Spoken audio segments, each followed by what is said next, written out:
Bienvenue à la chaîne du serviteur Guillaume Goron et du Centre Mission Rosée. Une famille qui vise à faire de vous des intimes, disciples et témoins de Christ pour étendre le règne de sa gloire.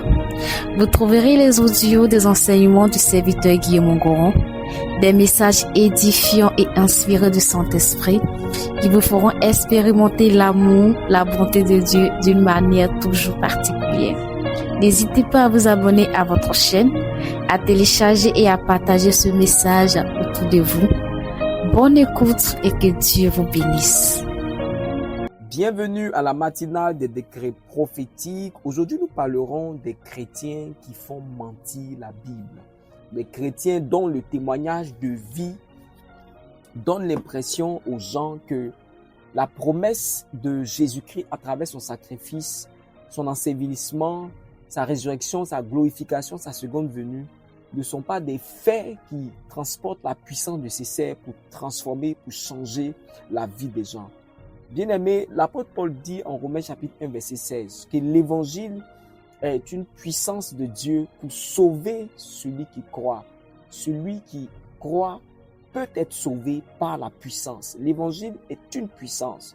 Et l'évangile, c'est l'œuvre de Christ à la croix de Golgotha, sa mort à la croix, il s'est vidé de son sang, il a été enseveli, il est ressuscité, il a été glorifié et il reviendra pour chercher son église. Et ce message est tellement puissant, est un message d'espoir, est un message de vie à travers lequel nous sommes censés être transformés par la puissance de Dieu. L'apôtre Paul dit en 1 Corinthiens chapitre 1, verset 17, il dit « Christ ne m'a pas envoyé pour vous baptiser, mais pour annoncer l'évangile, afin que la croix de Christ ne soit pas rendue vaine. » Donc l'apôtre Paul dit que c'est possible que la croix de Jésus, le sacrifice de Jésus-Christ, soit quelque chose qui n'a pas d'importance, qui n'a pas de puissance, quelque chose que quelqu'un peut rendre vain. Vain, ça veut dire quelque chose de banal. Donc, quelque chose qui n'a pas de substance, de puissance, de force, de capacité dynamique d'apporter une transformation, des solutions réelles à la vie de quelqu'un. Bien-aimé, l'apôtre Paul dit que l'évangile ne doit pas être rendu vain, car la prédication de la croix est une folie pour ceux qui périssent.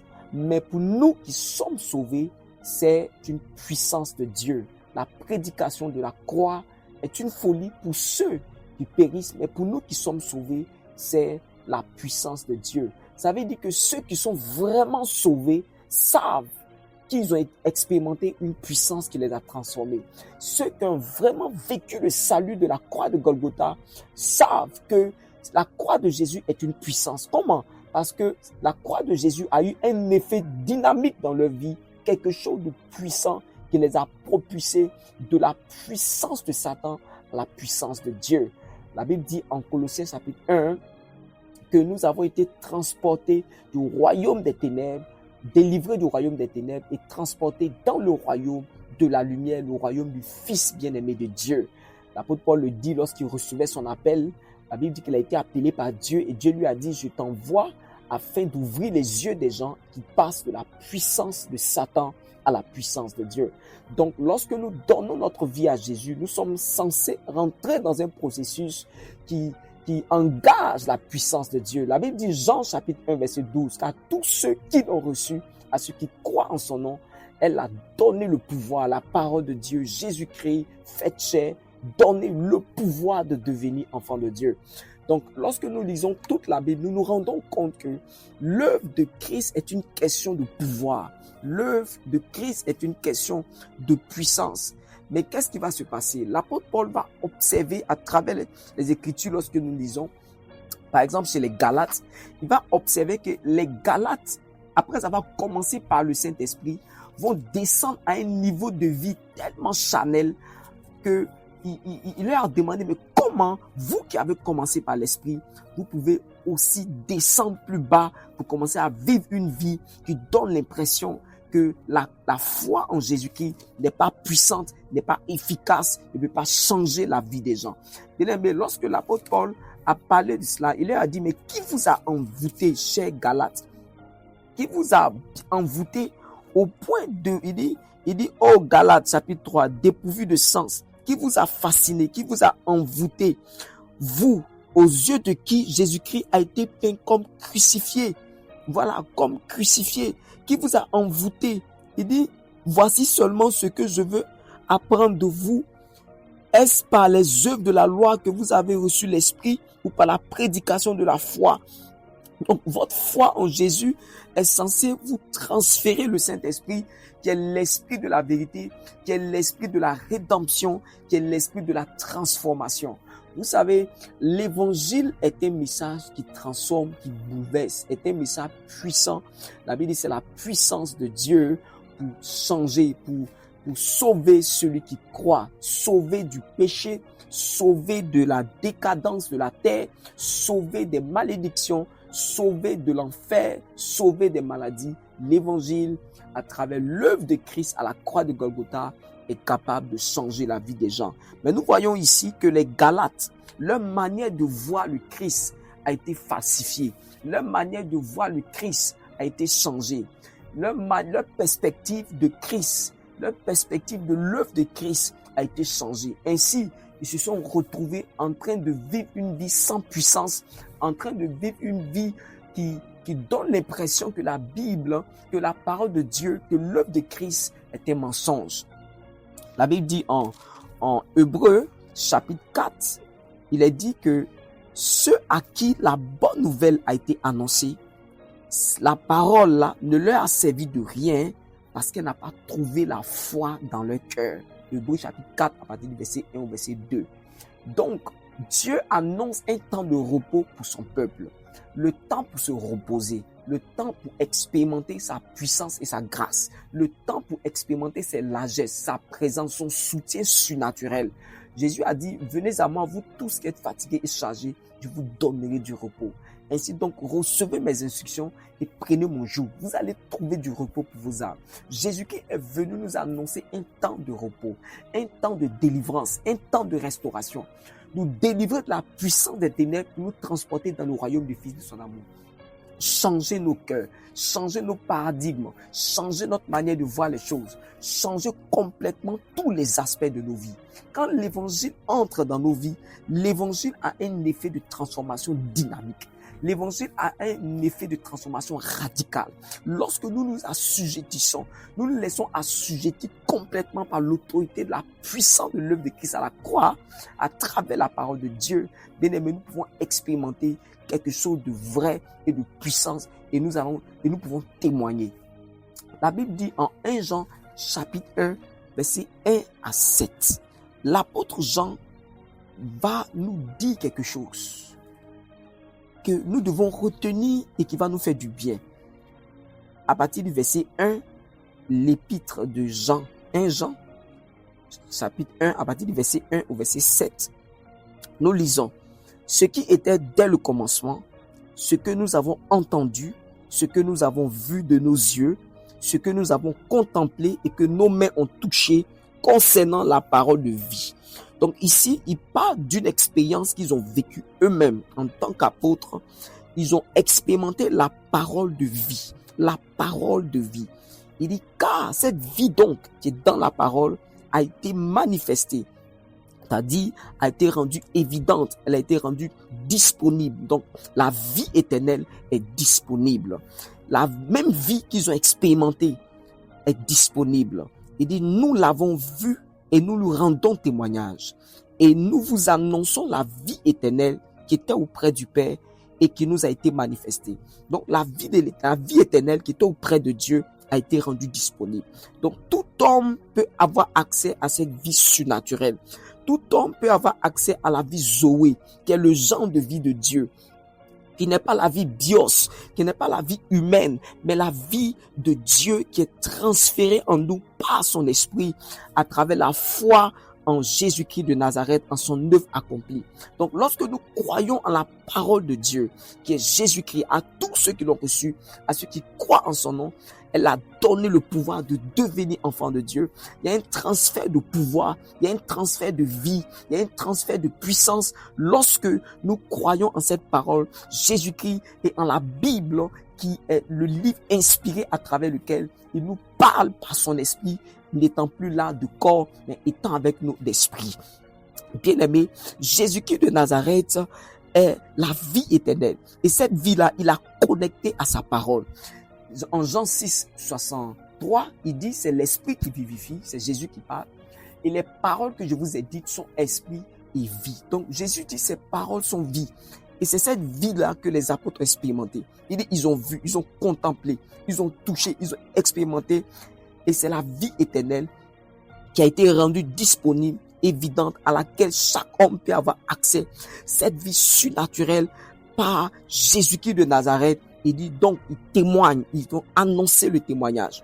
Il dit, ce que nous avons vu et entendu, nous vous l'annonçons. Donc, c'est ce qu'il nous annonce à travers son évangile, à travers son épître. Il dit à vous aussi, afin que vous aussi, vous soyez en communion avec nous. Donc, il nous invite donc à la communion. Donc, le fait que nous ayons donné notre vie au Seigneur, nous sommes invités à la table de la communion. Nous sommes invités à la table de la relation. Nous sommes invités à une table familiale. Nous sommes invités à communier, à partager la vie, cette même vie surnaturelle, à partager, à bénéficier de cette vie puissante qui est capable de transformer, cette vie dynamique qui est capable de changer la vie des gens. Il dit, or, notre communion est avec le Père et avec son Fils Jésus-Christ. Jésus a dit en Jean chapitre 8, verset 12, Jésus le Fils, il dit, je suis la lumière du monde. Celui qui me suit ne marchera pas dans les ténèbres. La parole de Dieu est réelle, les amis. Jésus dit, il est la lumière du monde. Celui qui le suit donc ne marchera pas dans les ténèbres. Cette parole est vraie. Et c'est ce que Jean va nous dire ici. Le même Jean qui a dit en Jean 8, 12 dans son évangile, dans son épître, va nous répéter la même chose. Il dit à partir du verset 5. La nouvelle que nous avons apprise de lui, c'est que Dieu est lumière et qu'il n'y a point en lui de ténèbres. Effectivement, il est lumière. Jésus a dit, je suis la lumière du monde. Dieu le Père est la lumière du monde. Jésus est quitté dans le sein du Père en tant que lumière. Il a été engendré par le Père lumière. Donc lui-même dans le monde, il est la lumière qui nous a été envoyée. Il est la parole qui détient la vie et qui est la lumière des hommes. Et ici nous disons que nous sommes en communion donc avec Dieu, avec le Père, avec le Fils. Il dit, et que nous marchons dans les ténèbres, nous mentons et nous ne pratiquons pas la vérité. Vous voyez, il est en train de dire que quelqu'un qui s'est dit être en communion avec Jésus, qui est la lumière de Dieu, qui est la lumière du monde, quelqu'un qui s'est dit être en communion avec Jésus, qui a reçu une impactation de la vie surnaturelle, qui est la vie éternelle, cette vie de Dieu, cette impactation, quelqu'un qui dit qu'il est en communion, qui est en contact avec la vie lumière, sous l'autorité de la puissance de Jésus-Christ de Nazareth, l'autorité de la puissante dynamique de Dieu, et qui marche encore dans les ténèbres, est un menteur. Vous voyez, c'est la même chose. Vous ne pouvez pas entrer dans une chambre, allumer la lumière et dire aux gens que vous ne voyez rien. Soit vous êtes aveugle, c'est vous qui êtes aveugle. Ça veut dire qu'en réalité, vous n'avez rien vu, vous n'avez pas été exposé à la lumière. Parce que si vos yeux sont exposés à la lumière, vous allez forcément voir. Les ténèbres ne seront plus là. Donc, quand quelqu'un dit que lui, il a vu Jésus, que lui, il a expérimenté Jésus, que lui, il est en communion avec Jésus, et puis il dit qu'il est dans le noir, et on voit qu'il est dans le noir encore, il le dit, mais à le regarder, il ne voit rien. La Bible dit, un tel homme est un menteur. Est un menteur. La Bible dit, le Fils de Dieu est venu afin de détruire les œuvres du diable, détruire les œuvres des ténèbres. Il est venu en tant que lumière dans nos vies pour faire un travail de destruction totale des activités du monde des ténèbres, pour assujettir nos vies, afin que rien ne puisse nous nuire et que nous donnons l'autorité pour assujettir toute la puissance de l'ennemi et rien ne pourra nous nuire. Il dit, mais si nous marchons dans la lumière comme il est lui-même dans la lumière, nous sommes mutuellement en communion avec lui. Vous voyez, la Bible dit que si nous marchons si nous sommes en communion mutuelle avec lui, nous aussi, nous marcherons dans la lumière parce que lui, il est le Dieu de lumière. Nous marcherons dans la lumière parce qu'il est la lumière. Et quiconque le suit, quiconque l'accepte, quiconque en communion avec lui, ne marchera pas dans les ténèbres. Bien-aimé, il dit, le sang de Jésus, son Fils, nous purifie de tout péché. Vous voyez, normalement, lorsque nous sommes réellement en communion avec lui, il y a une transformation, il y a une purification qui est faite par le sang de Jésus.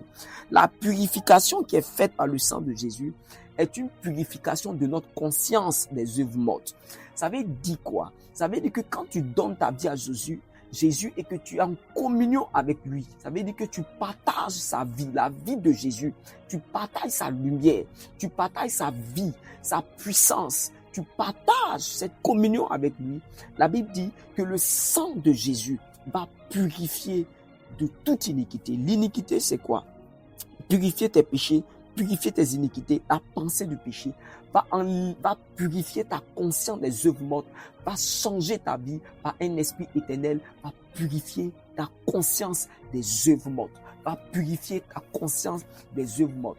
Et la parole de Dieu va éclairer ta conscience et l'esprit de Jésus va guider ta conscience. Vous voyez comment est-ce que les gens qui disent qui disent avoir été en communion avec Dieu et vivent encore dans les ténèbres sont des menteurs. Voici des gens qui font mentir la parole de Dieu. Voici des gens qui donnent l'impression au monde que la croix de Jésus n'est pas puissante, que la vie éternelle n'est pas une force dynamique qui peut vraiment transformer quelqu'un. Le problème, c'est que les gens ne sont pas venus à une communion, mais les gens sont venus pour recevoir de l'aide et ensuite vivre leur vie. Alors que recevoir Jésus-Christ est une invitation à un partage, est une invitation à communier avec lui, est une invitation à se laisser pénétrer par le pouvoir surnaturel de sa vie et de sa lumière. Il dit, celui qui me suit ne marchera pas dans les ténèbres. Bien-aimés, que nos expériences de vie ne deviennent pas la parole de Dieu pour nous. Vous savez, nous devons tout faire pour rentrer dans la réalité de la parole de Dieu. Voici la réalité de la parole de Dieu. Celui qui suit Jésus ne marchera pas dans les ténèbres. Celui qui est en communion avec Jésus ne marchera pas dans les ténèbres. Celui qui est en contact avec Jésus sera impacté par le pouvoir de la vie éternelle et il va expérimenter la transformation. Jésus dit, mes paroles sont esprit et vie. Maintenant, regardez quelque chose. Dans Hébreux chapitre 4, la Bible dit que ceux qui ont reçu la parole ne leur a servi de rien parce qu'elle n'a pas trouvé la foi dans leur cœur. Vous savez, dans 1 Samuel chapitre 14, la Bible parle du roi Saül, à qui Dieu a donné une instruction claire par rapport à une promesse qu'il avait faite à Moïse concernant les Amalécites. Donc, c'est un peuple rebelle qui attaque Israël. Donc, Dieu va dire à Saül, le roi, d'exterminer totalement Amalek parce que lui, Dieu va le soutenir dans ce combat et pour exterminer Amalek. Donc, Dieu a été avec Saül, mais Saül n'a pas honoré la parole de Dieu. Et arrivé à un certain moment, le prophète Samuel est venu dire à Saül, mais qu'as-tu fait? Tu n'as pas écouté la voix de Dieu. Donc, tu as fait ce que tu veux. Vous savez, Saül a eu un air moqueur. Il a gardé tout ce qui est bon, il a tué tout ce qui est méprisable. Et il dit à Samuel, je vais utiliser donc cela en prémisse à ton Dieu. Vous voyez? Et après, Samuel lui dit, mais tu vois, parce que tu as rejeté la parole de Dieu, Dieu t'a rejeté. Il est venu demander pardon, se repentir, mais son repentir n'a pas été accepté. Pourquoi? Parce que dans son fond intérieur, il avait rejeté la parole de Dieu. Vous savez, nous avons affaire à beaucoup de personnes comme ça qui viennent à Jésus-Christ de Nazareth, qui se repentent de leurs péchés, qui pleurent sur leurs péchés, mais qui ne sont pas prêts à embraser l'autorité de la parole dans leur vie. Vous savez, toute la puissance dynamique du salut en Christ repose sur l'autorité de la parole de Dieu. Toute la puissance pour assujettir le monde des ténèbres repose sur l'autorité de la parole de Dieu. Quiconque dont le cœur n'est pas prêt à être assujetti par l'autorité de la parole de Dieu ne peut pas voir la puissance de la rédemption, ne peut pas expérimenter le pouvoir rédempteur de la croix de Jésus, ne peut pas expérimenter le pouvoir rédempteur du sang de Jésus de Nazareth. Je vous invite, chers frères et sœurs, à ouvrir les yeux et à élever dans vos vies l'autorité de la parole dans vos maisons, dans vos foyers, dans vos affaires de famille. Vous allez voir la puissance de Dieu, comment Dieu peut transformer la vie des gens. Je vous invite à reconsidérer votre manière, votre approche de la parole. la priorité que la parole est censée avoir dans vos cœurs. Je vous invite, frères, chers frères et sœurs, à considérer la parole de Dieu et à élever la parole au-dessus de vos standards, élever la parole au-dessus de vos ambitions. Et vous allez voir comment elle est capable de relâcher le pouvoir rédempteur de la croix de Jésus dans vos vies. Jésus-Christ n'est pas ressuscité en vain. Il n'est pas mort en vain. Il a été glorifié et il est réel au nom puissant de Jésus. Bien-aimés, nous croyons que Saül a rejeté la parole de Dieu et Dieu l'a rejeté. Mais quand il est venu avec son repenti, il n'a pas été accepté. Pourquoi? Parce qu'il a rejeté la parole de Dieu. Vous savez, la plupart des gens qui font mentir la Bible, c'est des gens qui viennent à Jésus, mais qui ont rejeté la parole de Dieu, qui ne veulent pas se soumettre à l'autorité des Écritures, qui ne veulent pas prendre la peine d'embrasser la parole de Dieu, de glorifier la parole, d'élever la parole dans leur vie et de soumettre tous les aspects de leur vie à l'autorité de la parole de Dieu. L'apôtre Jean a dit quelque chose qui est clair. Il dit ce que nous avons expérimenté, elle concerne la parole de vie. Ce que nous avons vécu concernant la vie éternelle, elle est connectée à la parole. Si vous voulez voir l'expérience de la vie surnaturelle qui est dans la vie éternelle en Jésus-Christ, le pouvoir rédempteur, le pouvoir sauveur, le pouvoir qui assujettit vos vies sous l'autorité du pouvoir de Dieu, bien aimé, c'est la parole de Dieu. Ne rejetez pas la parole. Vous voyez, Saül a rejeté la parole.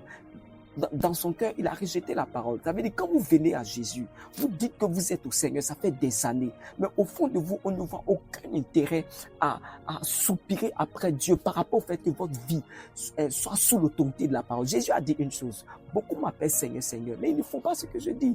Ils rejettent ma parole, ils rejettent mes instructions. Ils veulent le repos, ils veulent le pouvoir rédempteur du sang, ils veulent le pouvoir rédempteur de la prière, ils veulent voir ma puissance dans leur vie. Le seul salut que je leur réserve, c'est d'avoir un cœur qui désire la parole, qui désire honorer la parole.